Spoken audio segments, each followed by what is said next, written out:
পরীক্ষাটা মোটামুটি ভালোই হয়েছে, সব স্ট্যান্ডার্ড ছিল, কিন্তু এমসিকিউটা একটু কঠিন ছিল আর ব্যতিক্রমী প্রশ্নের মতোই হয়েছে, মানে একটু ডিপেও গেছে আবার নর্মাল দিচ্ছে। মোট কথা খারাপ হওয়ার মতো পরীক্ষার মানে খারাপ পরীক্ষা হওয়ার মতো প্রশ্ন হয় না, আবার একেবারে ভালো করার মতো প্রশ্ন হয় না, কিন্তু যারা পড়ছে তারা তো পারবে এটাই। আর এমসিকিউটা একটু হার্ড হয়েছে। হলে কোনো সমস্যা নয়, হল একেবারে ঠিকই ছিল। আর গার্ডের কথা ঠিক বলতে পারি না, কারণ নিজের পরীক্ষা নিজে দিতে হয়েছে তো।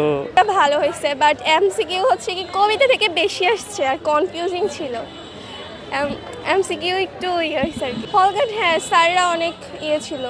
জি, পরীক্ষার প্রশ্ন যথেষ্ট স্ট্যান্ডার্ড হয়েছে, আর আশা করছি ইনশাল্লাহ A+ থাকবে, আর বাকিটুকু হচ্ছে আল্লাহর ইচ্ছা। আলহামদুলিল্লাহ ভালো হয়েছে। এমসিকিউ মোটামুটি ওরকম কঠিন হয় আর কি, মোটামুটি টাইপের হয়েছে আর কি। জি A+ থাকবে ইনশাল্লাহ। আমাদের এমসিকিউ প্রশ্নটা একটু ঘুরানো হয়েছে আর কি, এই কারণে এমসিকিউর দিকটা একটু খারাপ যেতে পারে, তবে আমাদের সিকিউতে যথেষ্ট সহজ হয়েছে।